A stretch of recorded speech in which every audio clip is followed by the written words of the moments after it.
Hey, this goes out to all my dream chasers out there. Hey, Salt Lake City, stand up with me one time. Yeah. And rock with a nigga. All right, we're ready to go.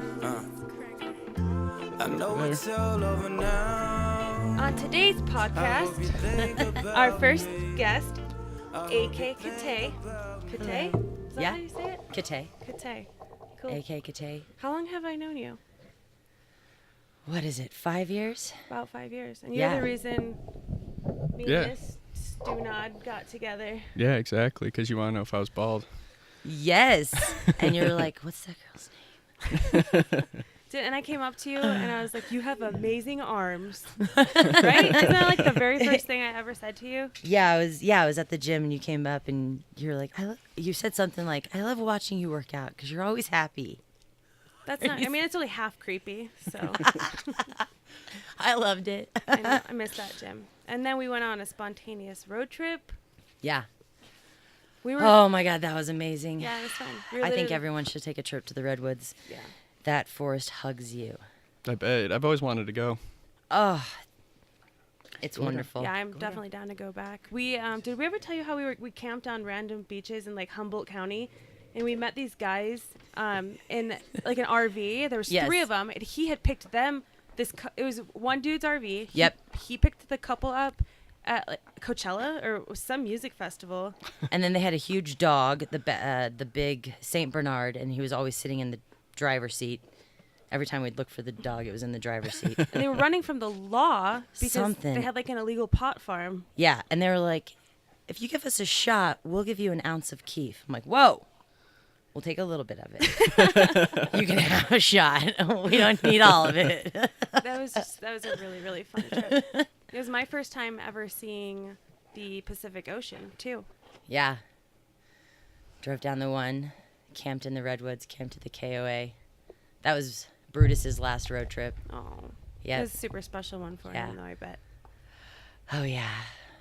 That was fun. Remember that Dick Fort that we made Brutus take a picture by? On the beach? Yeah. Or that was Clam Beach. Yeah, that's right. Was it Clam or Calm? We kept calling Clam. it Clam, but I don't know if it was. That's right. And then on the way back, we were driving down that road through the mountains. We came back from that, the lighthouse, and you were like, poor Lauren. Oh, because She's just holding on to her seat. because Amy was flying around the corners at like 70 miles an hour. It was like a roller coaster. This was through this post mountain. Keith, so I'm like, oh my god, we're gonna die. Yeah, I needed to chill out for sure, but it was slightly terrifying. I took some succulents home from California. You did? I take succulents from everywhere I go. Don't tell people. Well, now we're telling everyone. Don't Yeah. listen. Yeah. Just pretend you didn't hear that part. Yeah. I try to bring succulents back from any place I go. They're such good plants. Do you put them in planter? Or like plant? Yeah, okay, that's cool. Talk to them all the time. Yeah. I'm really good at killing succulents, which are probably one of the easier plants to take care of, but I just feed them too much. Like I'm a grandma. Take some more water. It's drowned. Basically. Oh, yes. Yeah, that was a fun road trip. And then, hell, now it's been a few years since we've seen each other. I think the last time we saw each other was at that play. You went to Yeah. a play with me. Oh, that was probably, almost about a year ago then. That's like the 3rd time I've said, I don't normally do that. No, you're just noticing it. Yeah, I guess so. That's how I am too. On that road trip, however, basically you downloaded your entire life story, which is super interesting. Involves lots of craziness and some bad, some good, but Yeah. you good to talk about a little of that? Oh, yeah. Whatever you want to talk about. I figure I'm sure we can't pack everything into one episode. Right. So, I think the most interesting part of all of that was the adoption. Are we okay to go there? yeah, totally. All right. Adoption. That'll be Well- the topic of the day. So I guess kind of if you can take us back to that time with, if you can talk about who it was, where you were physically at in life, and if I remember right, you had to move during your pregnancy. Yeah. And Yeah. I know that the most interesting part of it all is the celebrity aspect, and I know we can't go too far into that, but everything leading up to that Yeah. is so whatever you can talk about, let's go there. All right. What was it? I was 23 and I was dating this guy, Aaron, and all fine and dandy. I'm a very independent, free spirit soul. He, not so much. Always wanted to get married and wanted to get instantly married. So I was like, no, we can't do that. So, of course, I decided to break up with him. But And this was, he wanted to get married after he found out you guys were pregnant? no, Okay. no, we weren't even pregnant yet. He's just consistently always talking about it. But, like, yeah. Nice guy, just a little bit too much for me. And I'm 23. Number one, I didn't grow up in Utah, where in Utah, 23, it's the age to get married and it's like start having babies, and not for me. So I was like, no, I can't do this. So I'm going to break up with you. But first, I'm going to have breakup sex, and it's going to be fucking good. So, of course, we had breakup sex. Oh, and the reason why we broke up also was he told me I drank too much wine. You cannot drink too much wine. I mean, one of the magnums every day is not bad, right? Oh, Yeah, that might be a little Hey, excessive. when you're 23, you're extra thirsty when you're 23. when you're 23, like the way I see it is you grow until you're 18, you grow up from 18 to 25, you figure shit out from 25 to 30, and then you live, right? So I was figuring shit out. So drinking a bottle of wine, he was like, you drink too much. So I'm like, well, I mean, that's you want to fair. get married to me? I don't want to stop drinking, and this is too much. So we broke up. Then all of a sudden, I didn't have my period, and I'm like, all right. How many cycles did you let pass before you were like, I should probably check on this? Just one. It was like after the first month, I was Okay. like, something's not right. So I went and had a birth, like whatever. What are those things called? Pregnancy test. Consultation, Yeah. Okay. Consultation. Am I pregnant? Peed on the stick, said I was pregnant. I was like, well, I'll go take another one. Peed on another stick, said I was pregnant. I was like, shit. I'm 23. I'm not ready to have a kid yet. Like, what am I going to do with my life? Like, I'm not ready. Now, to people who have kids at 23 and they're single parents, more power to you. I'm not disregarding that at all by any means. But I knew myself. I was not ready to have a child. If I had a child, I possibly had to move back home. And sorry, remind me where you're at this point. Were you in Arkansas? I was in Were you Arkansas. Okay. Yeah. So I grew up in Texas, and I remember my mom said two things. She always told me and my brother this. You will never move back home. She always wanted us to be independent. And then she goes, I will not raise my grandkids. So that two things is rolling through my head. I That's don't a want to move little back. intimidating. Yeah, right? Well, it's not intimidating. I think it's a good setup. Yeah. It makes you realize that you need to go do your own shit in life. Yeah. I'm here for you, but you can't always come back. Yeah. You can, my mom's, I guess that sounds different. My mom says I can come back, but it's like, no, She's not we going to can't live with you. enable poor choices. Yeah, But, exactly. yeah. And Ever. But when you're pregnant and you're thinking all the things through, that's probably pretty scary. Yeah, of course. Well, and it's like, okay, I got to do this on my own then. So I've got to figure this out. So I started kind of coming up with some ideas. Okay, what can I do? How am I going to get through this? And of course, the first thought was abortion. And well, does Aaron know at this point? no, I'm literally, this is like right after I find out I'm pregnant. These Okay. are like, side note, I'm ADD. I've never been tested for it, but I'm pretty sure I am. So there's like 100 thoughts going through my head at all times. Just spit them all out. Yeah, It's just for- let it for go. good content. You're good. No, this is what my problem is. As soon as I find out I'm pregnant, all of these fucking trains are going at one time. Not having any wrecks right at this moment, but everything's like zooming through. Oh my God, what am I going to do? So the first initial thought was abortion. Now, growing up as like a non-denominational Christian, I was like, oh my God, I've never thought about that. It's, I've always been pro-life, and it's no. So of course that's like the easy way out. Now again, side note, if you've had an abortion, again, I'm not saying that's the easy way out for most people. It's to each his own. Everyone has to make their own decisions on their body, on their life, and their own choices. Every situation is a lot different too. Everybody has a different Yeah. situation. Totally different situation, right? But my situation, I brought it upon myself. Like, I'm the one who decided to have sex unprotected. I'm the one who decided to have him come inside me. I'm the one who decided to not be smart about it. So I'm the one who needed to put up with, like, make a decision, right? So, of course, abortion was, like, the first initial thought. So I started kind of getting my, like, plan together. And I told my friend Kristen, I was like, we're going to go and do this. She was going to take me and pick me up. I called my mom and I told her that I found out I was pregnant. And then I told her what I was going to do. And she's like, well, I cannot support you. So I was like, oh, okay. Like, I get it. She's like, I'm pro-life and, I'm totally against abortion. And if you go and do this, I still love you, but I will not support you. So I said, okay, I get it.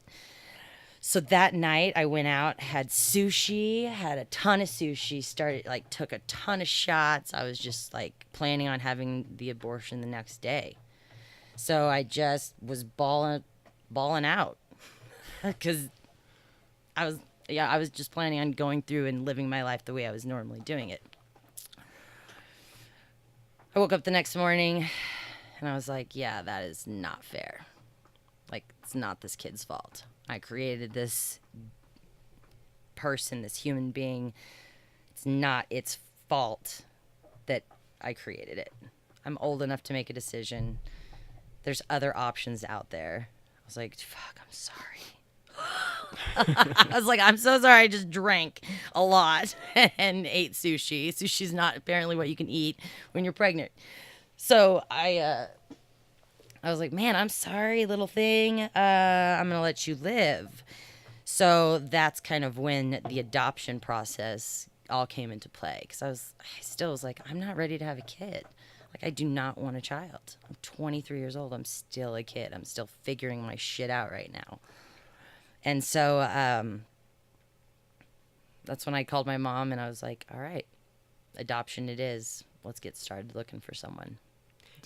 Sorry. Oh, go ahead. Well, I'm just still to this day. Does Aaron know? At one point, does he get involved or not involved? Oh no, he gets involved. He has to be involved. So I end up. I mean, and mind you, this is like found out I'm pregnant. 2 days later, I go and eat all the sushi. Third, fourth day, I'm all right. I'm going through with this, but I'm not keeping the kid.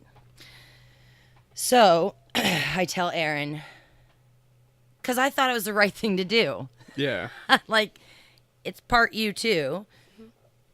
I should probably tell you that I'm pregnant and I'm gonna give it up for adoption. So I told him that I was pregnant, and at that point, I didn't tell him what I was planning on doing yet, but I was just like, I'm just pregnant. I thought you should know. I'm trying to figure things out. Well, from that point on, for the next couple weeks, he would like leave flowers on my car. He'd leave letters. He'd bring me things to work. Like, he was like, oh, we should get married. I'm like, oh, we should not. He wanted to keep this baby and start a life together. Yeah. Yeah. He kind of saw it as an excuse to get married. Yeah. Yeah, definitely. I mean, like it sounds like a stand-up dude. That's Totally. great. But Totally. Also understand that's not where you're at in life yet. Yeah. And I also don't think you have to get married just because you're having a kid. Mm-hmm. Yeah. I mean, again, I know tons of people who have children that aren't married and they choose that as that option. So I was like, no, we don't need to get married just because I'm pregnant. So I told him I was going to do the adoption route because I was like, we're not ready for kids. I'm not ready to get married to you. This is weird. It's not going to happen. He got pissed. I remember he was like, no, we're going to keep this baby. So along those lines, during this whole process, after I told him I was giving it up for adoption, I started looking for families and options and kind of like taking that adoption route. And how did you find these services? Just throughout like the city services or the community, and just kind of putting fillers out or letting people know, hey, I'm pregnant, I'm not going to keep the baby. I also worked for the Buckle, so I was in the retail industry, so people saw me pregnant and I was very vocal about it. I'm like, no, I want to give it up for adoption. So time has kind of gone through. I'm trying to find families, I'm trying to find people. now we're 2 months deep, and I'm like, I gotta find a family. I'm 2 months pregnant at this point. I'm like, I've gotta come to terms. Because when you're carrying a baby, for me, it was, okay, don't get attached. I need to find a family or somebody to give it to so I can start growing it for this family, growing it for this person. So talked to a few families, just didn't feel right about it. My mom had vocaled it to people in Texas and then voiced it to my aunt, and my aunt knows a few people. So she tells these people. And your aunt's in California? No, right? my aunt's in Texas. Okay. So so my aunt tells a few people, and all of a sudden I get a phone call from this person, and we have a great conversation. I kind of tell this person, I'm like, I'm not ready to have a child. I can't find families that make me feel comfortable, so forth and so on. This person has been wanting to adopt children forever. Last adoption fell through, so I was like, this is kind of perfect. So come that month 2, I had found a family. Well, Aaron got really upset. And so then now it was, well, I want to keep the baby. You can't give it up for adoption. I have rights too. I'm like, well, I have rights too. And if you keep it, then I have to stay. Like, for the kid, I would stay, but I don't want to have to see Aaron, and I don't want to have to deal with this. And I'm not looking to have a split family.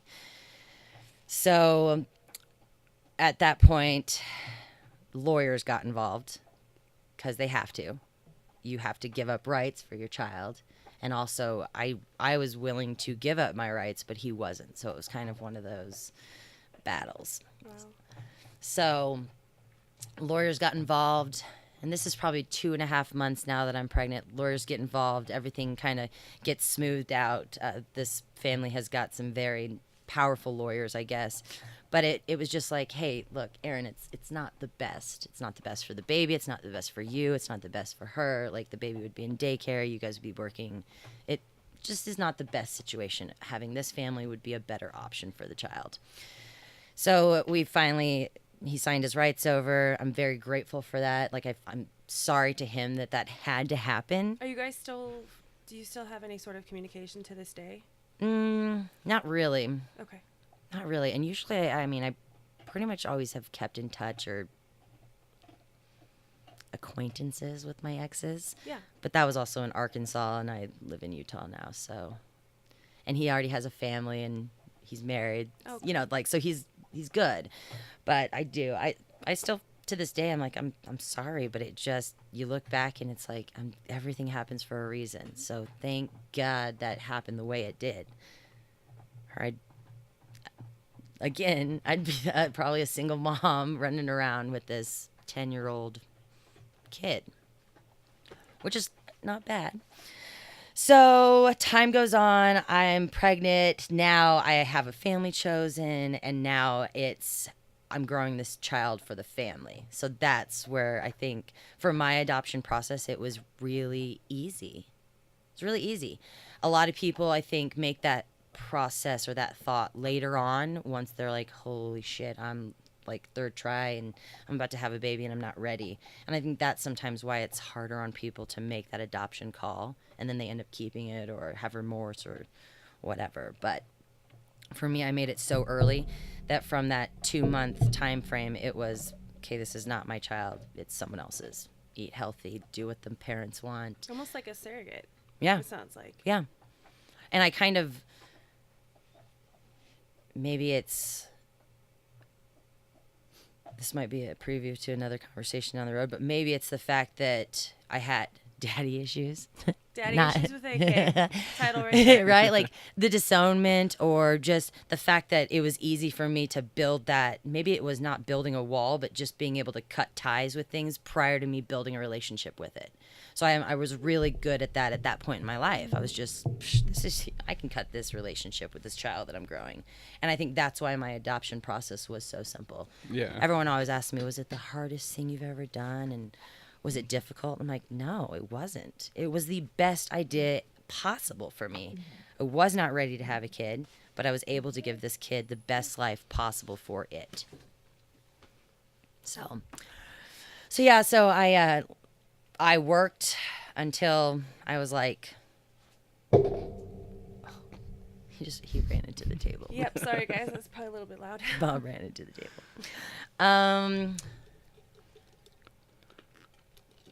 What I worked until I was 2 months away from being due, so 7 months pregnant, and throughout that time, people, would of course see me pregnant. I work in the retail industry. I'm living in Fayetteville, Arkansas.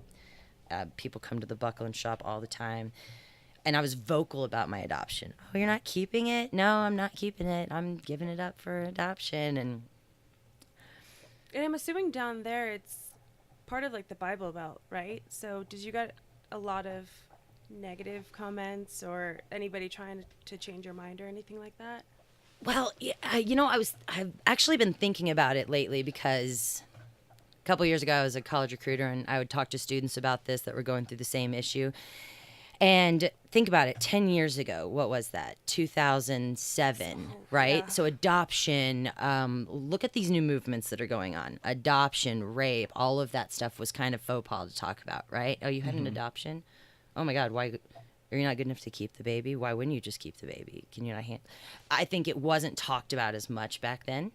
It's definitely not mentioned in like education or anything nowadays. People are like, oh, let's keep the baby because it's my mistake, or have an abortion. And I think adoption is kind of one of those afterthoughts. So I was very vocal about it because I'm like, no, I'm giving it up for adoption. And people are, we're like, oh, why? Aren't you gonna feel bad about that? Aren't you gonna regret that? No. I have no regrets in life. I have lessons. I've learned a lot of lessons. Well, that's very much your personality in everything you do. So Yeah. Well, I think you have to make that the thought process. Yeah, you're 'Cause just if you gonna live hold with yourself regrets- back. Yeah. Well, and if you live with regrets, what does that do for you? You always have something hanging on that you're regretting. Well, don't regret it. Just don't do it again. Turn it into a lesson and move on. So that's kind of what I did, and I hope that I had opened up a lot of people's eyes because, people were just, oh, you're pregnant and da-da-da, and I had the family read books on tape so the kid would be able to listen to it on a speaker. The poor kid, they sent me lullabies. I let the kid listen to Trans-Siberian Orchestra. like the whole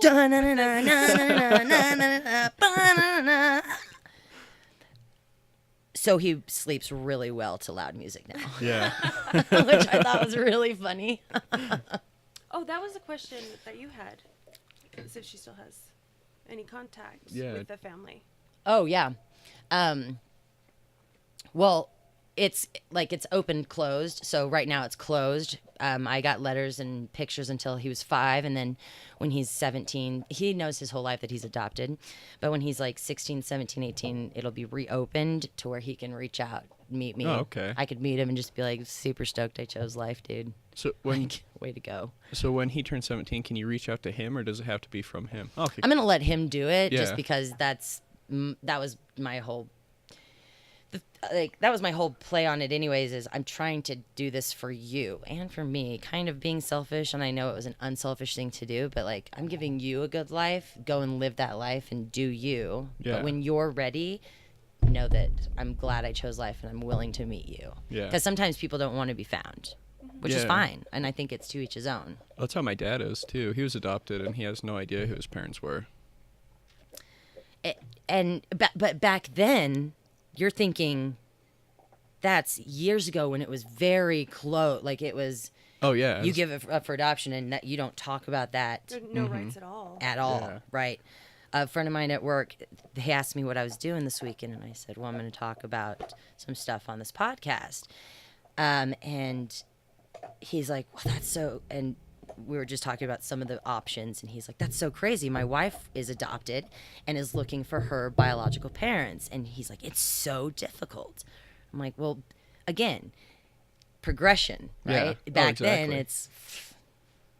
you don't talk about it. You don't talk about it if you're having abortion or adoption or you're gay or you're like, you don't talk about anything back then. Now it's like, thank God let's be open about this, guys, because it's honestly happening all over the place. And what a cool story that you're telling here, that you can even save this piece and share this with him, Yeah. later on in a couple years. Yeah, exactly. Exactly. So yeah, it was awesome. It's kind of funny when you're pregnant, you can wear the ugliest outfits. People think you're the fucking cutest thing in the world. People just want to touch you, which is really obnoxious. I don't know. Maybe I have a touch me sign because people hug me all the time anyways. But being pregnant was fun. I had a great time. I got free ice cream. Working in the mall, people would just be like, oh, I thought this was cute. And whatever, they'd give me stuff. Yeah, I loved it. Do you have any photos from that time, from your pregnancy? Yeah, I do. I would love Actually, to see that I sometime. and I have a few from the beach when I lived in California. But yeah, Yeah, it's. we didn't even. Can we not talk about that part? Oh yeah, so this is I'm working, I'm playing, I'm living, I'm doing things. And a lot of people have often asked me, well, what did you want? Did you get a lot of money? Did you do this? Did you do this? I didn't do it for the money. I didn't do it for anything. Did you get money? I got living expenses, right? Because she wanted to make sure, like, the family was like, you have to eat healthy. I'm like, well, yeah, I'm growing your baby. Yeah. I'm going to do what you want me to do. I did tell them, though, that I had morning sickness, so I would smoke a bowl every morning because I could not maintain. So I was like, if you can allow me to do that in the first trimester, then we're good. And we had to have that discussion because I'm like, I want you to know what's going on. Just in case you didn't want me to, I would have stopped because I'm growing a baby for someone else. But I was like, this is what I've been doing. So you have to deal with it. And if not, then I get it. But on that note, the baby's totally fine. Nothing ever happened to the baby. Oh Well, yeah, of I know course. a few others that have done the same thing. I'm Yeah. obviously not going to mention names, but Right. Well, and I would. Oh my God, I love beer.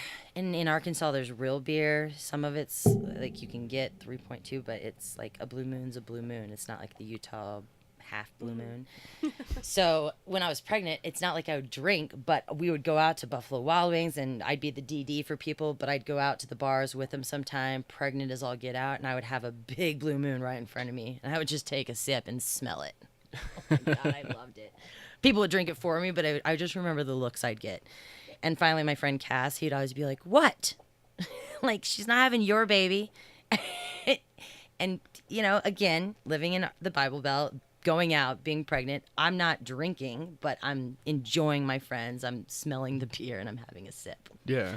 I would go into the liquor store, and every week I would buy like 2 to 3 bottles of liquor. So when I would, mind you, I'm 23. I don't drink like this anymore. But because when I was done having that baby, you better believe I'm going to come home and get trashed. So I'd buy bottles of tequila and wine and alcohol. I mean, like when I got home, I have a picture of it. I had a wall of wine and alcohol waiting for me. It was delightful. So I turned 7 months pregnant. I say peace out to the buckle for a little bit. I'm like, I'm going to go have a baby in California.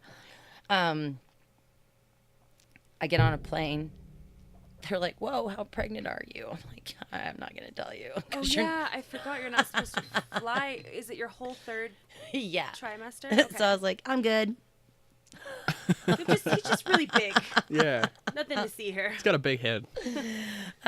So get to Los Angeles, get off the plane. Who's with me? Is my mom with me? Yeah. We get there. We get the car. I have Was a your car. mom, by the way, more supportive of this choice? Oh, yeah. Okay. Oh, yeah. Yeah, totally. And of course, some of my family's like, why didn't you give it to me? I'm like, because I don't want you to raise my child. That's just weird. Isn't that still part of your life, Yeah, too? yeah, exactly. So I get into Los Angeles. That's where the family's kind of, they live there, but they live other places too. So that was just kind of the best spot for me.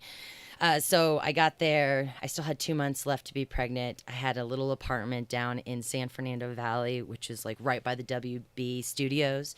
So I had the apartment, which was really cool. It was a place where like young actors would stay to film a video or movies or whatever they're doing, and then they'd leave. So there was like little Disney actors coming through, just cute kids. Now, and again, I'm in Hollywood, and there's beautiful people, and I'm this big fucking tan pregnant chick. Because all I did was lay out every day. So I was known there at the complex as the tan pregnant chick, which I made a ton of friends, blah, blah, blah, right? Well, I actually made one of my best friends there. I walked through the front door and I looked at the front desk, and there's this blonde-haired, blue-eyed Swiss girl standing there, gorgeous. And I just look at her and I'm like, friendship at first sight. She did the same thing. Her name's Paisha. We fucking love each other. And from that point on, it was, oh my God, I love you. You're my best friend. So I had someone there as a companion as well. So when I was there by myself, I wasn't. So I lived in that apartment complex for a couple months. I loved it. Made some good friends. Just laid out every day. Went to the beach on Sundays. I lived it up. I went to the Ellen DeGeneres show. She's like dancing through the stage and she comes up. She's like, oh my God, you are so pregnant. I'm like, she's like, don't have the baby here. I'm like, I'm not. Don't worry. So I got to go to that You're show. lucky it wasn't Oprah because everybody would get a baby. Right? No kidding. That was fun though, going to the Ellen show. She's awesome. What else did I do? Oh, I got to go to a couple Jay Leno shows. That man looked really sad at that point. It was towards the end of his career. Yeah. And it was kind of crazy because I was like sitting front row. He comes out and he gives everyone high fives. And then at commercial, he was like, hi, high five, happy. And then commercial, it was just kind of like a meh. So I went to a couple of his shows. That was a fun experience. I went and met a lot of people at some outings. It was a lot of fun. Like, I'm not a starstruck person, but living in LA, you go to Hollywood and Vine and you have dinner and you run into who knows who. I fucking met people and they were like, don't you know who I am? I'm like, I don't care. And was all this because of the family?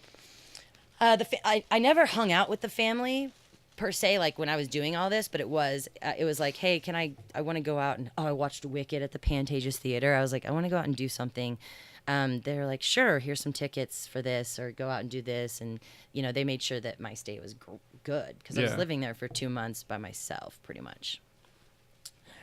So then I'm towards the end of my pregnancy, and it's like 2 weeks left, and I go and visit the family, and we're sitting at the pool, and they look at me and they're like, so are you planning on keeping it, or are we going to go through with this? Because at this point, a lot of people set up for adoptions, start having remorse, and keep the baby or make a change. And you can do that? Mm-hmm. I signed a contract, though, that I would have up to 3 days after, like 3 or 4 days up after the baby, that I could make that change. But I almost wanted to shorten it. I was like, I'm not going to change my decision. Excuse me. But a lot of people do. A lot of people have the baby and then are like, oh my God, I want to keep it. They do. And I'm like, no. No. I'm like, do you not want it? Oh my God. I'm like, oh my God. I was like, you do still want a baby, right? And they're like, yes. I'm like, oh God, thank God, because I don't want a kid. So, like, if you were to keep the baby, would you have to pay back all their living expenses and everything, or is it just kind of like cut ties and go? No, I think it would have been cut ties, but that was just not my MO, like not my plan at all. Yeah. Ugh. I mean, again, more power to you single parents out there, but I physically and mentally and emotionally and all of it could not have a child at that point. Yeah. I knew it. So when she looked at me, he looked at me, they all looked at me, I was like, fuck. You're keeping this baby, right? So all of a sudden I'm at 40 weeks and I am done being pregnant. I'm like, this is, okay, now it's gotten to be where I can't see my feet, my boobs hurt, my crotch is rubbing together. Mind you, I did not know. Sorry, Zach, and whoever else. They don't tell you when you're about to have a baby that your pelvic bones start to separate. When you walk, those fuckers rub together. Ouch. Yeah, so I'm having a lovely pregnancy up until this point. I'm getting to eat avocados every day because I'm in California with mint chocolate chip ice cream, which is fabulous. So I probably gained like 40 pounds. I did gain 40 pounds. Okay. I am super tan. I'm ready to have this baby, and it's up to the 40th day or 40th week or whatever. And I'm like, I am done, and I'm not ready, like at all. So I start looking up all of these ways to have babies or go into labor. Drink castor oil, which I did, which did not work. I drank pineapple juice. I walked upstairs. I went swimming. In California, there's this salad with this special dressing that you're supposed to eat. It'll make you go into labor. I ate 2 of those shits. I drank shots of the damn dressing. I did not go into labor. So finally, I'm like, I am done being pregnant. So the family got an acupuncturist. The acupuncturist came to my apartment, and she stuck these pins in all these little places, and she's like, did her sage thing over me. This is a witch doctor or Acupuncturist, like, yeah, it was awesome. She's like, all right, go enjoy yourself. In about 6 hours, your water's gonna break. I'm like, fat chance, bitch. I just got done doing all of this other stuff, and it has not worked. So we go out, we eat dinner, we go to a movie. Like, I'm having a ball with my friends that I have made there. My mom's in town. We're all eating. We're walking back to the apartment after dinner, and all of a sudden I piss myself. I'm like, I was like, Mom, I just peed myself. That's so funny. She's like, no, you didn't. Your water broke. I was like, oh, yes. What does that yes. feel like? Peeing yourself. Like, and it didn't even break fully. Something about whatever happens. She didn't use enough needles or what? No, she did. It started and it was so funny. I was like, what? It was 6 hours. Really? Yeah, that is Wow. that was creepy. the craziest thing. So I was like, wow. All right, Sage Lady was right. So I'm like, let's go to the hospital. I'm gonna have this baby. So I was like, you're not having a baby. You're not in labor yet. You're not having a baby yet. Just chill out. So I chill out for a while. We wait until I go into deeper labor, and then I go into the hospital. I'm not in full labor yet. That's when they make me walk the hallways. My water finally really breaks in the hallway. That's when it feels like a waterfall gushing through your legs. Gross. It's kind of nice. Haven't you ever like peed at the lake before, or the river, and you're just standing there and you just start to pee and you're like, oh my God, this feels great. No. Feels freeing. Yeah. You should try it. You also pee in the shower, so let's. That's everybody pees in the It's good shower. for your feet. See? You guys are disgusting. I'm just saying. You should try it. My type A personality is cringing right now. You can dip yourself. Anyways, so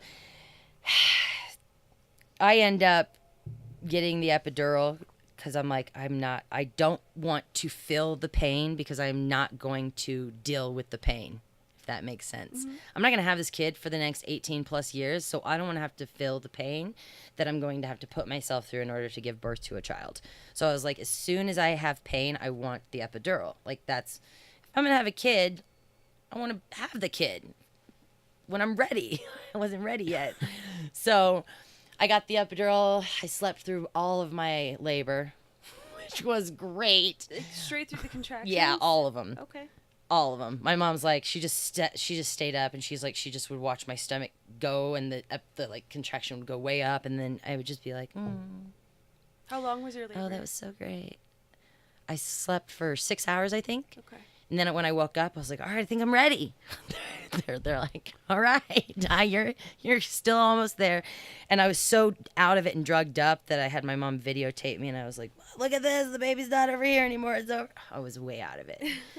So, and one reason I did have the epidural put in instantly is because the lady right down the hall from me, she was a Catholic, and I was like, why is she screaming? She was like, they don't believe in birth control or pain meds, maybe it was just her religion or whatever. But they were like, she's not taking pain meds. I'm like, what? Oh my God, give it to me. Give it to me right now. She's screaming bloody murder. So I am about to have the baby. The family comes in. I have the baby. I get done. Prior to this, they're like, what do you want in your waiting room? I'm like, I want a 6-pack of Blue Moon and a big old plate of sushi. Because you can't have that shit while you're pregnant. So I had the baby. They're like, do you want to say hi to him? I said, sure, I'll meet him, and I held him for a second And it was funny because I'm this super dark and over comes this white little baby. And I'm like, oh, hi, nice to meet you, Wyatt. You're super cute. Okay, love you. Okay, here you go. And again, at that point, everyone's still on pins and needles. They're like, oh my God, is she going to keep the kid? And I'm like, nope, here you go. Take it. Here you go. Great. I'm so glad I grew you. And then I gave the baby to them. I got wheeled into my room. I had sushi and beer waiting for me. It was the greatest thing. The doctors came and checked me out, and then I went home. And that was the point where they also were like, in that whole mix of the outcome, that's where you sign the contract of confidentiality. That's where you sign the contract of open and closed. So I got letters and, pictures until he was 5, and I can start back at 17, 18. That's when it's like, hey, what do you want? Because it's so crazy, but when you think about it, it's kind of a business transaction. Towards the end, and that's the weird part. I was like, it's so weird. I have to go meet with all these lawyers and is that typical of an adoption, like a closed open, or is it because of who it was? Nope, it's just typical. You have to go through that. I have to sign over my rights. So I'm literally signing my rights over for a human to another human. So you have to go through these. If it was completely open, it would have been a different scenario. But since it's closed, open, you have to go through paperwork. But we did all that, and they're like, well, what do you want? I'm like, I never even thought about what I want. I just literally thought about what I want for the kid. Like, I don't want the kid to have to be in this type of situation his whole life.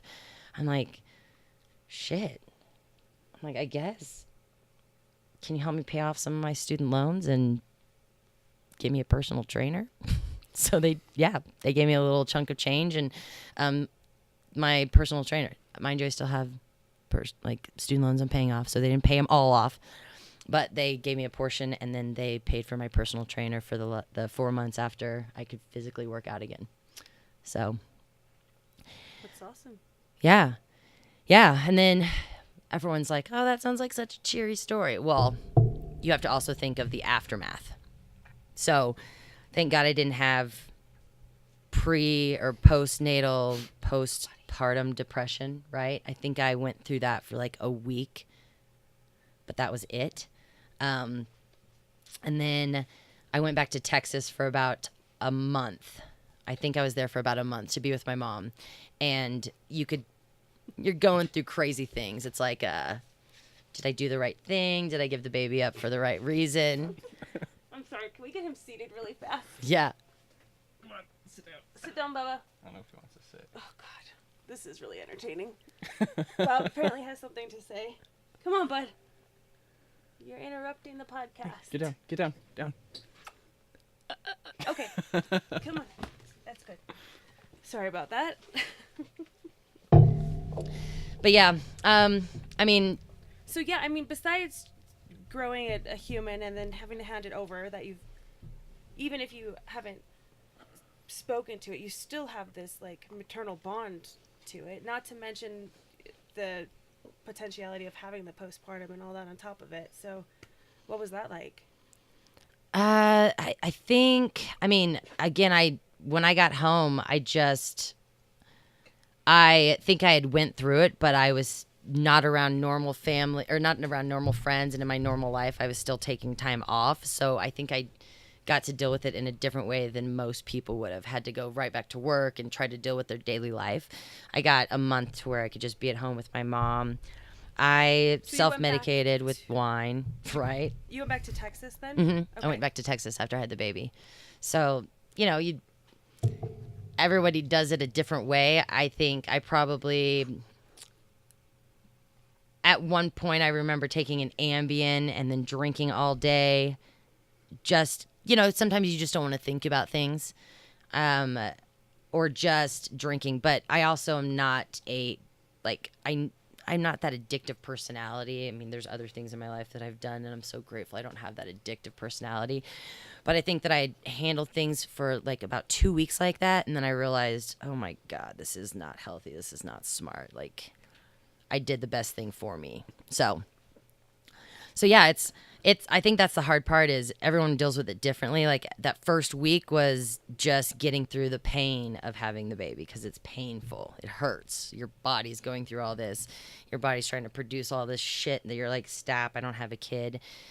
My boobs were as big as plates, like dinner plates. They were hurt so fucking bad. So bad. You'd stand in the shower and they just shoot out and then you're having these body cramps. But it was an interesting episode, I guess, in my life. So to this, what about now? Do you think you want children someday? Or is that kind of a decision you've already made?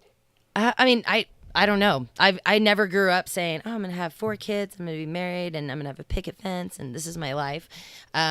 But if I have a child, great. If I don't, great. I've already had one. That's the kind of way I see it is I've already given back to the earth, I guess, the world. I've reproduced once. If it happens, if I meet someone, if it happens, great. But if not, it is what it is. Good thing I've already had that happen. Yeah. How are we at on time? Because this might be a good segue. We're at 46 minutes. Okay. I kind of wanted just to discuss your most recent relationship. Is that an okay topic? Are you still? Is it Yeah. still Do you want to pretty do that? Sore, or Oh no. do you think we should wrap this up for this No. episode? Right. I'm kind of interested. So I haven't seen you in about 8 or 9 months, and last time I saw you, your boyfriend was going to be moving in, and Yeah. today you're single. So Yeah. what happened there? So what happened was let's see, how did it start? So we were dating for about a year and a half, right? I guess roughly. I guess what I'll tell you is what happened and then leading up to that. So what happened was back in July, so a year ago, my boyfriend and I, Josh, took a trip. And I was like, I'm going to take a trip. He's been busy working in the oil fields. I've been busy, but let's take this road trip. So I booked an Airbnb in Tahoe and then one in the Redwoods. I love the Redwoods. So I booked this. We took the road trip. Prior to that road trip, he came back. He was back in town, of course. He had a bachelor party that Friday into Saturday. Sunday was the day off, and then we left Sunday night or Monday morning. I can't remember. I'm going to have to remember those dates. Anywho, he did the bachelor party, came back. We saw each other on Sunday. We left for the road trip. We get to Tahoe, and I have like this really weird intuition. This whole leading up, the whole past couple months, ever since he kind of got back into this oil field job, I've been having these dreams of him like talking to other people and seeing other girls coming to his hotel room. And so I was like, man, for some reason these dreams are vivid, and I don't remember most of my dreams unless they're like vivid and meaningful. So I'm like, something's got to be going on. So we get into Tahoe that Monday night, and I like the feelings are getting stronger and stronger, and I'm just like, man, I gotta get this off my chest. This trip is not going to be fun unless I get this off my chest. So that next morning, Tuesday morning, rolls around, and we wake up, and I'm like, hey, I gotta just. I'm the one to get things off my chest. I don't yell. I don't fight. I'm kind of a lover, not a fighter. My dad kind of made me that way. And I was like, I have been having these dreams. I have this feeling that you're talking to someone else or other people. Is it okay if I look through your phone? And I was like, I'd feel really comfortable if I could just look through your phone. Oh, you're giving me anxiety right now just talking about that.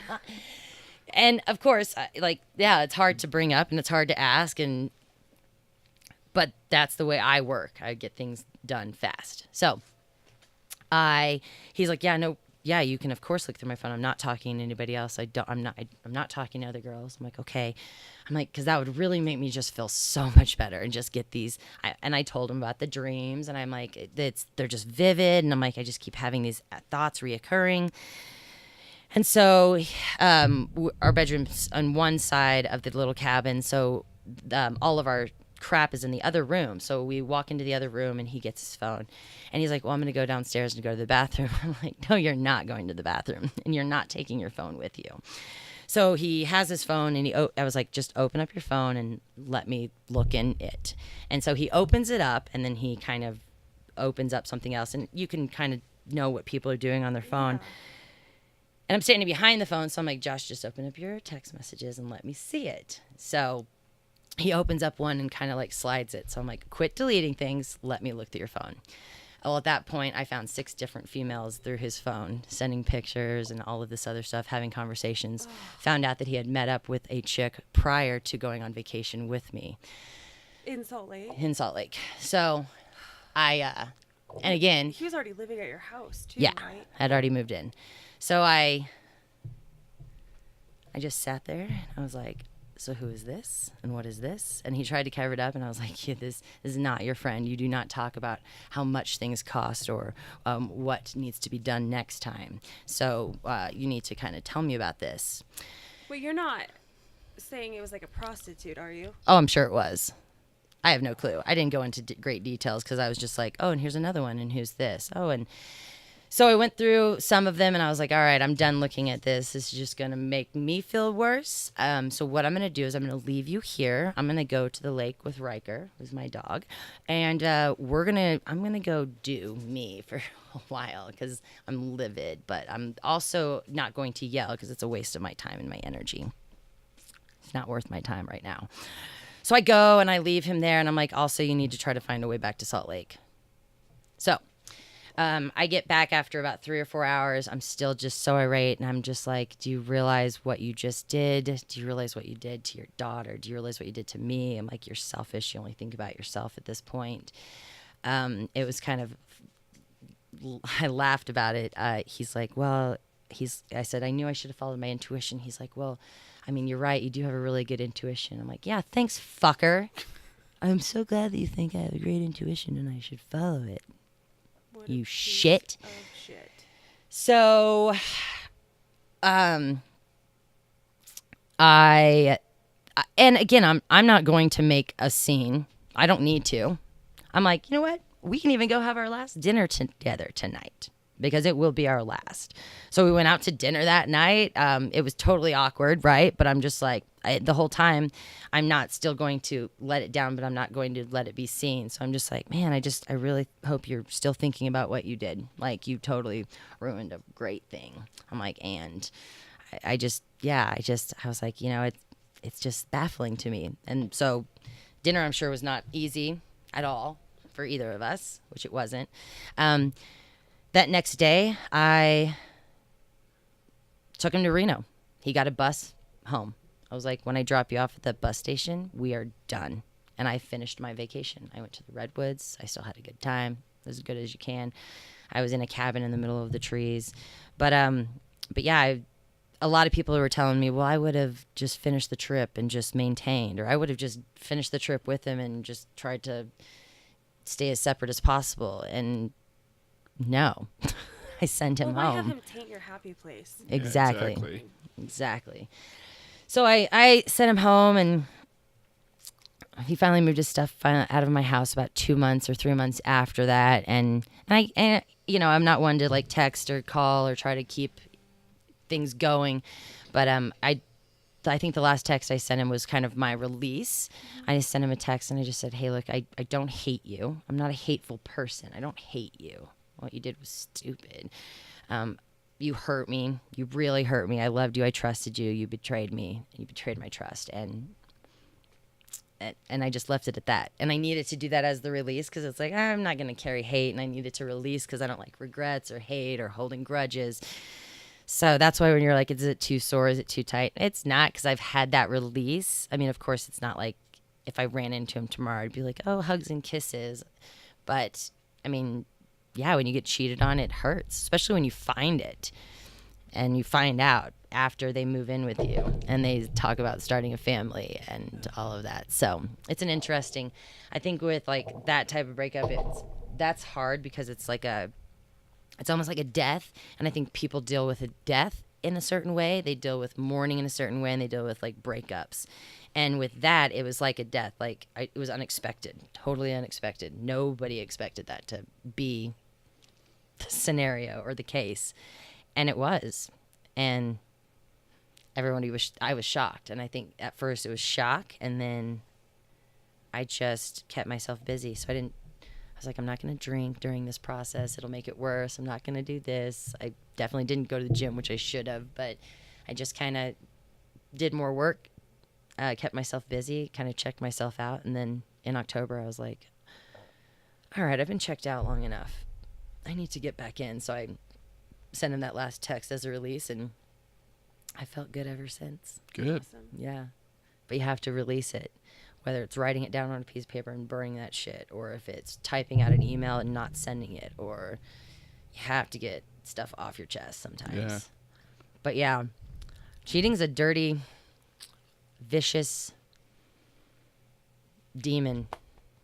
Sad, but yeah, and the crazy thing is, it's like you can't live your life always on the fence and questioning, and always, because that would make you a crazy person, right? Like, oh, well, let me check your phone. And I'm not even that type, but I had such strong images in my head that I was like, I've got to look at your phone. Well, and I totally respect that once you made that decision, that there was no going back. I know that that's not always the best choice for some couples, but for you, it just sounds like. Totally. Did he ever try to? No, because get I you told back, him. Make things, but you're like, this is it. This is final. And I mean, that is, again, people that know you know that that's very much your personality. So Yeah. you're, Yeah. I told him when we first started dating, I was like, if I ever find you cheating on me, we will be done. Like, and some people are totally open relationships, right? I've just come to the fact that I'm very monogamous. I like just having one person. I'm a solo person. If you want to be with other people, go and have an open relationship with someone else. I don't fucking care. Like, go do you. It's the best thing about choosing your life and what you date and who you date and what you want to do. But he know that. Are you dating anyone now? Mm-mm. Are you open to it? Oh, I'm sure, but it's so nice to just do you. Like, I've always been independent, and what I think is kind of nice is I can sit in my backyard at my house that I own. I have my own job. I don't need anybody. It's always nice to be in a relationship, but what's always reassuring is at the end of the day, you still can do you. And I'll always have me. So it's kind of nice. Right now, I'm just doing me, and I just got back from Italy. Like, I'm doing me. That's awesome. Definitely sounds like you fell forward from these, Right? Yeah. from these two really traumatic life experiences. Yeah. So Yeah. Again, it's like taking those what should be or what you think will be regrets and turning them into a lesson and just propelling forward. Yeah, falling forward. well, thank you for sharing those with us. Yeah. I picked your brain, I think, as much as I wanted to. Do you have any other questions? No, he Tyler, or- basically answered everything that I was thinking. So, Yeah. yeah. Thank you so much for being our first guest. Yeah, And you're thank you welcome. for introducing us. Yeah, thank you. Yes. And Yes. we loved having you on. This was really fun. And No, it was. we didn't really have to say much at all. No, it was easy. Very easy interview. Yeah. But, I'm sure most of them that you do will be easy because if it's a story or if it's someone kind of explaining things. That's Yeah. the other thing. You're a really Yeah. great storyteller, by the way. So that's why we thought of you first. uh-huh. Do you care if people reach out to you? If not, do you want to share your handles for Instagram or Facebook or anything? Oh, yeah. Yes. Handles. So I work in sass. I'm not very sassy. I'm the Utes Tutu girl. So that's not a handle. That would be a Twitter at Utes Tutu girl. And then people can reach out to me, I guess, on Facebook if they have questions. Okay. So it's just KETAY. And it's KETAY. So it's KETAY on Instagram. And we'll And I put all think- that in our comment section too. Mhm. Yeah. And that's all the handles I have. Okay. We'll definitely be having you back again because I know you have a million stories to share. Yes. Yeah. Yeah, that'll be fun. And some fun ones. So I'm not all dark and deep and pregnancy-ish. All right. Well, I have quite a Stay fun in time school. too. yeah, stay in Don't school. get knocked up. Drugs are bad. Drugs are bad, and Right. no, not all of them. Okay, well, we love you. Thank you, guys. Love you too. So that's a wrap, I think. Yeah, Kintsugi, find your gold. Yes. I hope you think about me. And it go like this. I know it's all over now. Yeah, girl, I guess you moved on. You moved on. Yeah, you moved on. You could say that in a sense you put your shoes on. But I hope you're doing fine though. Keep you in my mind though. I know me and your mama ain't seeing eye to eye though. But much love to her. I hope your family's well. I hope they know that everything I felt for you was real. And I wasn't kidding. And through your eyes you never saw no competition.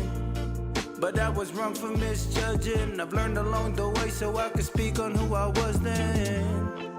And I see you found the right one. I hope he treats you like I would've liked to. I know you're doing good these days. I pray I get this off my chest so these feelings can fade. I'm saying, I know it's all over now.